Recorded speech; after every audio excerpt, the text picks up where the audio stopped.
नमस्कार दोस्तों, चलिए आज फिर से बिहार करंट अफेयर्स देखते हैं। स्पेशल सिर्फ बिहार से रिलेटेड, क्योंकि करना है बिहार का कोई भी एग्जाम पार तो करना पड़ेगा इसको तैयार। मतलब है कि आपको जेहन में ये सब रखना होगा, क्योंकि ये बिहार का स्पेशल करंट अफेयर्स है बिहार के एग्जाम्स के लिए। तो चलिए शुरू करते हैं।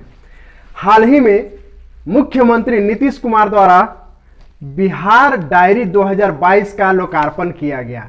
इसका प्रकाशन किस विभाग द्वारा किया जाता है? तो इसका सही आंसर है सूचना एवं जनसंपर्क विभाग। सूचना एवं जनसंपर्क विभाग। देखिए, बिहार डायरी हर साल निकाला जाता है, ठीक है, इस विभाग द्वारा। जैसे ही नया साल आता है, तो चूंकि अब नया साल है तो बिहार डायरी निकाला जाता है। आप कहिए बिहार डायरी क्यों? बिहार डायरी का कई फायदा है। पहला कि जितने भी अधिकारी, पदाधिकारी या कोई खास संस्थान होते हैं, सबका उसमें मोबाइल नंबर और फोन नंबर होता है। तो आप भी अगर खरीदिएगा तो मालूम चल जाएगा कि जिस भी जिला में है वहाँ के डीएम का, एसपी का, मुख्यमंत्री आवास से लेकर के मुख्यमंत्री ऑफिस तक का क्या नंबर है, ठीक है, मोबाइल नंबर। दूसरी बात कि ऑथेंटिक कैलेंडर होता है, सरकारी छुट्टी कब कब है ये भी उसमें होता है, ठीक है। अच्छा, इस बार का जो बिहार डायरी है, इसमें पर्यटन को भी खास ध्यान रख करके उसका कुछ जो बिहार के पर्यटन स्थल हैं उसका भी पिक्चर इसमें दिया गया है, ताकि आप उसको देख करके और पर्यटन के लिए गया जाइए, राजगीर जाइए, इधर उधर जहां भी पर्यटन स्थल है जहां आप घूम सकते हैं वहां जाइए, ठीक है। तो इस चीज का भी ख्याल रखा गया है। तो बिहार डायरी का फायदा समझ गए। अच्छा, डायरी में सिर्फ इतना ही नहीं होता है, पतली सी डायरी नहीं होती है, उसे फिर लिखने के लिए जो आम डायरी होता है जिस तरह से, उसी तरह से आम डायरी भी होता है। आप उसमें अपना रोज नामचा या जो भी चीज है, अपना दिन भर की हरकत लिख सकते हैं, ठीक है। अच्छा, सवाल है कि मिलेगा कहाँ? तो लगभग जो भी फेमस बुक स्टॉल होगा वहां मिलेगा, या फिर हनुमान मंदिर पटना का फेमस जगह है, वहां हनुमान मंदिर के बगल में ही ये मिलता है, बिकते रहता है, ठीक है। वहाँ बहुत सारे पुस्तक के दुकान है, किताब के दुकान है, तो आप वहाँ से खरीद सकते हैं, ठीक है। कोई भी आदमी खरीद सकता है, ऐसा नहीं कि सिर्फ बिहार सरकार अपने लिए जारी करती है। चलिए नेक्स्ट है, बिहार का पहला खाद्य प्रसंस्करण कार्यालय किस जिले में खोला गया? तो ये है पटना। कहाँ? पटना। बिहार का पहला खाद्य प्रसंस्करण। खाद्य प्रसंस्करण क्या होता है? देखिए, खाद्य प्रसंस्करण यानी कि खाना पीना को, अनाज को, चावल को, सब्जी को, फल को किसी दूसरे रूप में बदल देना, ऐसे रूप में बदल देना कि लंबे समय तक उसको रखा जा सके। जैसे टमाटर से चटनी, केचप, किसान केचप देखते हैं बिकता है, ठीक है। आम के अचार बना करके लोग बेचते हैं। तो इस तरह ये जो है खाद्य प्रसंस्करण यही कहलाता है। क्या? जो दूसरे रूप में बदल दे, लंबे समय तक रखा जा सके, उसको लंबे समय तक परिरक्षित किया जा सके। तो ये जो है कहां पर? पटना में इसका कार्यालय खोला गया। स्वाभाविक सी बात है कि कार्यालय खुला तो इसमें उससे संबंधित कुछ कार्य भी होंगे और नए नए कुछ हो सकते हैं कि ऐसे इनिशिएटिव या शुरुआत किया जाए जिससे कि लोग खाद्य प्रसंस्करण में अपना करियर बना सके। चलिए नेक्स्ट है, बिहार सरकार द्वारा किसे राज्यपाल सचिवालय का विधि पदाधिकारी नियुक्त किया गया है? राज्यपाल सचिवालय का, तो ये है आनंद अभिषेक। कौन? आनंद अभिषेक। नेक्स्ट, बिहार सरकार ने किसे पिछड़े वर्गों के लिए राज्य आयोग का अध्यक्ष नियुक्त किया गया है? बिहार सरकार ने किसे पिछड़े वर्गों के लिए राज्य आयोग का अध्यक्ष नियुक्त किया है?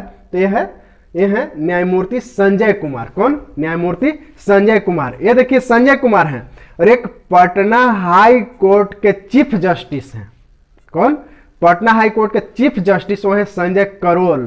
तो दोनों में कंफ्यूज नहीं हुई है कि संजय कुमार वही वाला तो नहीं, वो संजय करोल हैं और ये है Sanjay Kumar. Next, Valmiki tiger reserve में बाघों की संख्या बढ़कर कितनी हो गई है? तो हो गई है 45। बिहार का एकमात्र टाइगर रिजर्व है वाल्मीकि टाइगर रिजर्व, और यहाँ 2018 में बाघों की संख्या थी 33। कितना? 33। अब जो है बचा दिया, बढ़ा तो हो गया 45। कितना? 45। ये काफी इंपॉर्टेंट है, ठीक है।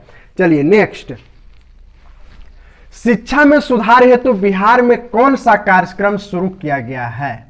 तो बिहार में शुरू किया गया है संवाद कार्यक्रम और शैक्षणिक नवाचार कार्यक्रम।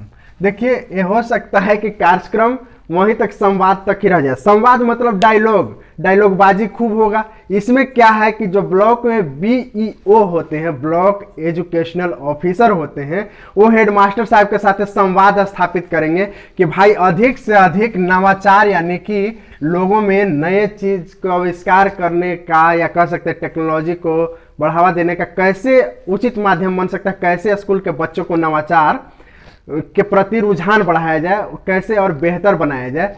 तो इसके लिए संवाद कार्यक्रम शुरू किया गया है, ठीक है, बिहार सरकार द्वारा। तो इसी में संवाद कार्यक्रम में नवाचार के बारे में भी बताया जाएगा और निर्णय लिया जाएगा, चर्चा किया जाएगा और डायलॉग बाजी किया जाएगा, ठीक है। चलिए नेक्स्ट, मंत्रा फॉर चेंज एक संस्था है। कौन? मंत्रा फॉर चेंज द्वारा किस शिक्षक प्रशिक्षण संस्थान, इतना लंबा नाम सुनकर के घबराइएगा नहीं। शिक्षक प्रशिक्षण संस्थान का मतलब है कि बीएड कॉलेज, सीधा सीधे समझिए, बीएड कॉलेज, जहां से लोग टीचर का कोर्स करते हैं, उसके बाद फिर टीचर बनते हैं, ठीक है।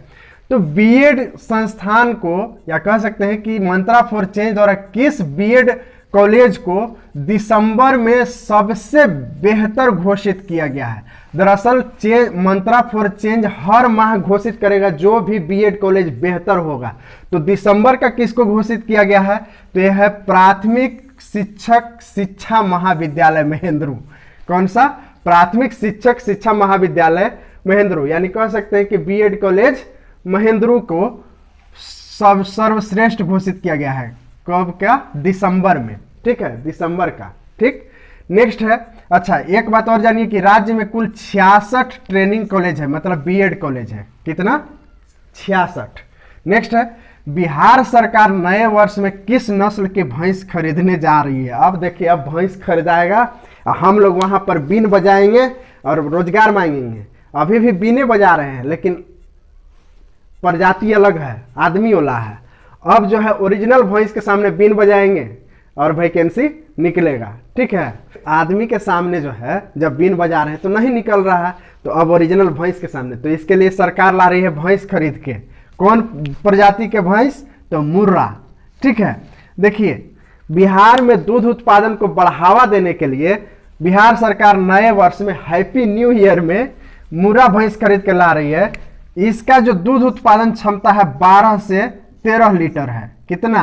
12 से 13 लीटर। और हम लोग जो भैंस रखते हैं वो देता है हार्डली 4 से 4.5 लीटर।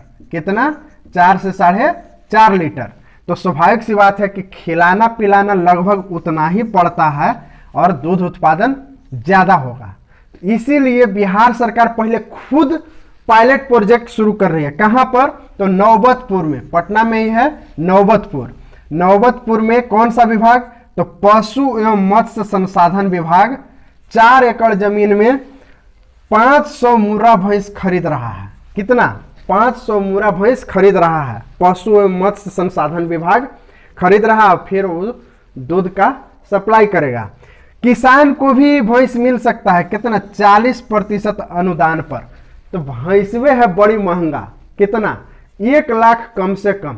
तो 1 लाख के भैंस पर 40,000 यानी कि सरकार अनुदान देगी और 60,000 खुद लगाइएगा, तब ये मुर्रा भैंस मिलेगा। तब जा करके 12-13 लीटर दूध घरे आवेगा। समझ रहे बात को? चलिए, तो खरीद लीजिए मुर्रा भैंस, बढ़िया उपाय है, सरकार दे रही है 40% अनुदान। अच्छा, ये मॉडल अपनाया कहाँ है? मतलब कहाँ से मन में आया कि भाई ऐसा किया जा सकता है बिहार के समृद्धि के लिए, बिहार के विकास के लिए? तो महाराष्ट्र के डेयरी मॉडल पर यह स्टार्ट किया जा रहा है। कहाँ? महाराष्ट्र के डेयरी मॉडल पर, ठीक है। और उस मॉडल पर यहाँ बृहत डेयरी योजना की शुरुआत की गई।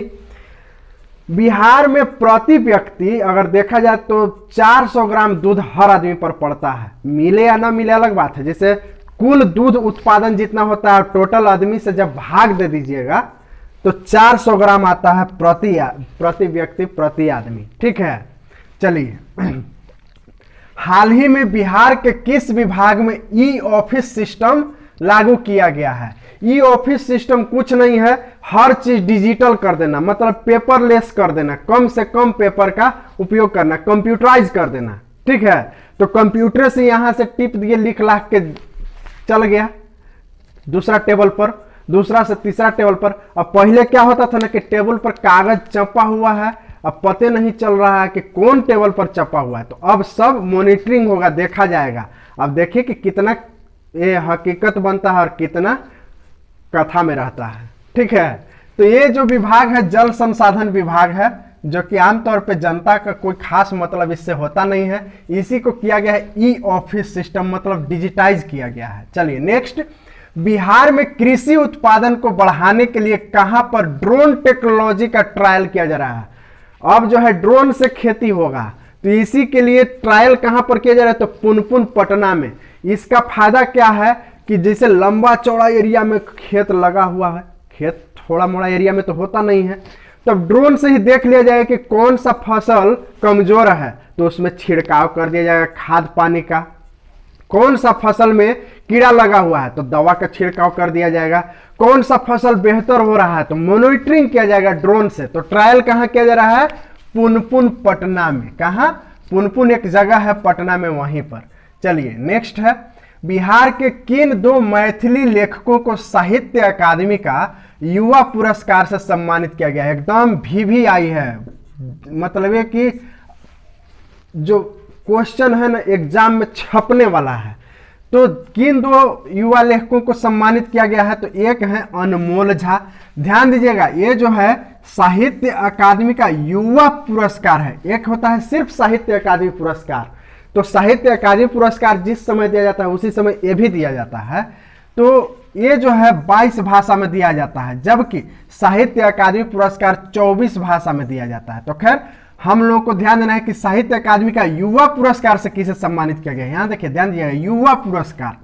तो अनमोल झा, इनका किताब है लागी जो फूल आकाश, और एक है अमित मिश्रा, दोनों मैथिली लेखक हैं। एक है ये अमित मिश्रा, अंशु बनी पसरी जायब, इनके किताब का नाम है अंशु बनी पसरी जायब।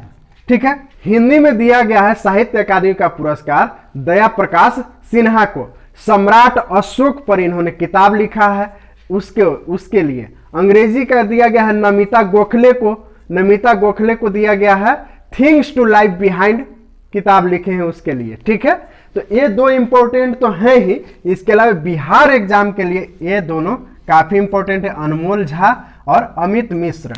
नेक्स्ट है क्वेश्चन, बिहार सरकार ने जनवरी से रैयतों के घर तक जमीन का नक्शा पहुंचाने की व्यवस्था की है, इसके लिए कितना रुपया भुगतान करना पड़ेगा।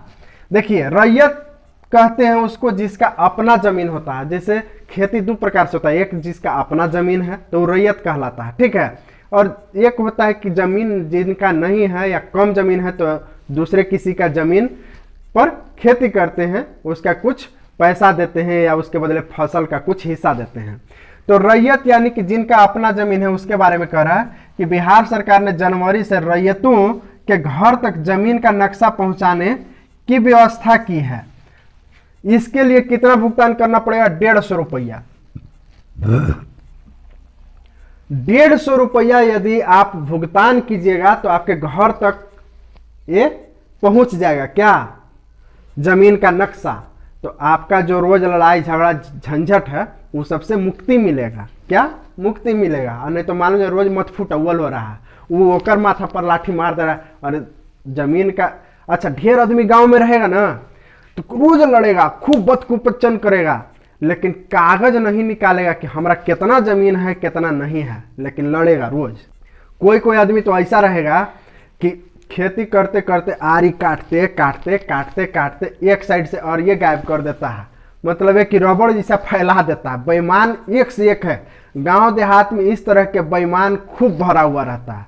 आरी काट काट के अब आरी थोड़ा सा काटे हैं, छीले हैं तो कोई बोल भी नहीं सकता है, तो क्या भाई तो कि हम आरी काट दे, वो हर साल काटेगा, हर साल काटेगा। ठीक है, अब वैसे काटते काटते जमीन फैलाता है, बाद में मालूम चलता है कि जमीन गड़बड़ हो गया है। तो इसी के लिए नक्शा है। फिर यह है कि कोई घर ऐसे ही बिना नापी जोखी के बना लिया तो वो कह देता है कि हमर निकल रहा है, वो कहता है मेरा निकल रहा है। तो ये सब लड़ाई झगड़ा से बचने के लिए क्या किया गया कि नक्शा होम डिलीवरी की व्यवस्था किया गया कि घर ही पर पहुंच जाएगा। तो इसके लिए क्या करना पड़ेगा, तो इसके लिए है भू अभिलेख तथा परिमाप निदेशालय। क्या? भू अभिलेख तथा परिमाप निदेशालय। इसके वेबसाइट पर जाकर के ऑनलाइन ऑर्डर कीजिएगा, आपके घर तक आ जाएगा। ठीक, समझ रहे बात को। आप ऐसे भी लिखिएगा कि भू अभिलेख या बिहार का नक्शा, तो देखिएगा कि जो पहला वेबसाइट गूगल पर आएगा उसको पर क्लिक कीजिएगा तो इस वेबसाइट पर पहुंच जाइएगा। ठीक, चलिए, और नहीं तो इतना बोल दीजिएगा भू अभिलेख तथा परिमाप निदेशालय, तो भी आप पहुंच जाइएगा। नेक्स्ट है, अगर आपको ऑर्डर करने की जरूरत पड़ेगा तब। नेक्स्ट है, हाल ही में किसने पटना हाई कोर्ट में नए जज के रूप में शपथ ग्रहण किया है। एक नए जज हैं जो हाल ही में बने हैं, शपथ ग्रहण किए, तो ये कौन है? संजीव प्रकाश। कौन? संजीव प्रकाश पटना हाई कोर्ट में नए जज बने। पहले राजस्थान में थे, राजस्थान हाई कोर्ट में, अब पटना हाई कोर्ट में आ गए हैं। अब सवाल यह है कि हाई कोर्ट के जज को शपथ कौन दिलवाता है, तो राज्यपाल। कौन? राज्यपाल। ये शपथ लिए होंगे ना, तो कौन शपथ दिलवाया? राज्यपाल। समझ रहे बात को। चलिए, अच्छा, नेक्स्ट एक और क्वेश्चन जान लीजिए जो एग्जाम में आ सकता है कि बिहार सरकार के महाधिवक्ता कौन है, एडवोकेट जनरल कौन है, तो है ललित किशोर। कौन? ललित किशोर। चलिए, मिलते हैं फिर अगले क्लास, तब तक के लिए इतना ही। जय हिंद।